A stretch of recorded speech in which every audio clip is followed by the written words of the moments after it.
1892. The earliest known photograph of Stalin, a choir boy of 14. Stalin is born on December 6, 1878 in Gori, a little village a 2-day walk from Tiflis, the capital of Georgia, part of the Russian Empire, the world's greatest at the time, with 170 million inhabitants. In St. Petersburg, a long line of Romanovs have been ruling for 3 centuries. The current emperor, or Tsar, a derivative of Caesar, is Nicholas II, a weak and devout sovereign.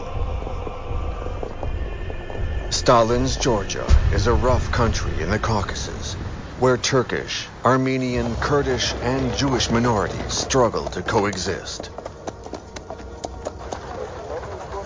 His father, Bazarian Jugashvili, is a cobbler, fond of his red wine. Joseph looks like him. Joseph, son of Bazarian, or in Russian, Joseph Vissarionovich Zhugashvili, alias Stalin, will hide the memory of his drunk, violent father. Just like he will hide his many childhood disabilities, like his webbed feet, or the diseases that killed his 2 brothers, the smallpox that left permanent scars on his skin, marks which Kremlin makeup artists will desperately try to mask. His left arm is shorter than the right, and he's had a limp ever since a cart fell on him when he was 12. But the one thing he can't hide is his heavy Georgian accent, so he rarely speaks in public. July 3rd, 1941. The chime rings out from the Kremlin, heralding Radio Moscow and signaling that Stalin is about to make a speech, which will be relayed by mandatory loudspeakers throughout the country's public squares. It has taken Stalin 10 days to admit that the Red Army is threatened by the Germans. The worried Soviet people finally hear his voice and his gravelly Caucasian accent.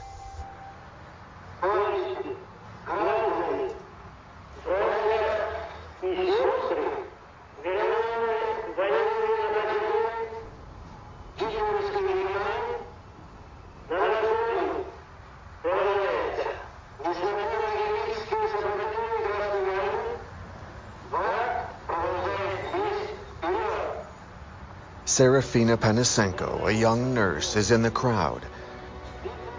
She recalls this terrible moment. Everyone around me was crying. What struck me was that people were crossing themselves.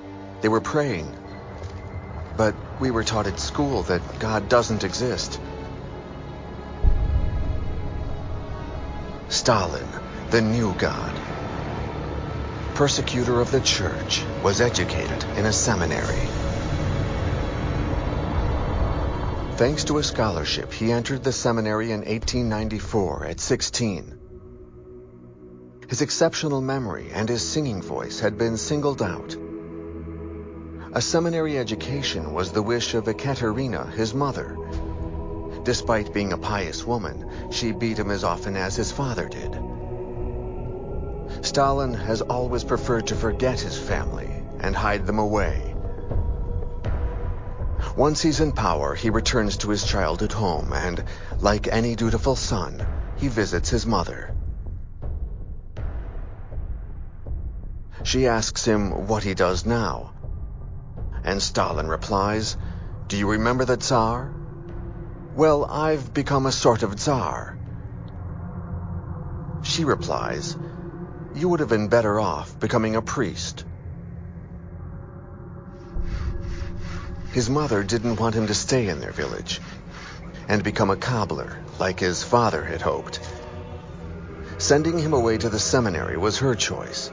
She wants him to become a bishop, and Stalin, who speaks only Georgian, is about to learn Russian, Greek, and arithmetic.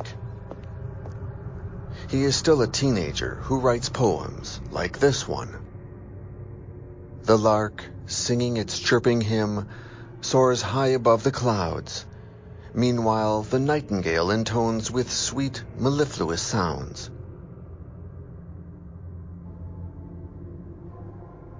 Stalin loses his faith while he is a student at the Tiflis seminary. In this breeding ground for revolutionaries, with the help of the mean, filthy Orthodox priests and their alcoholic guard, he learns techniques of repression. Stalin lists them himself: surveillance, spying, invasion of one's inner life, violation of one's feelings. But he also learns the virtues of silence. To Stalin, there was always more to gain from listening than speaking. Never reveal your feelings. Never betray yourself.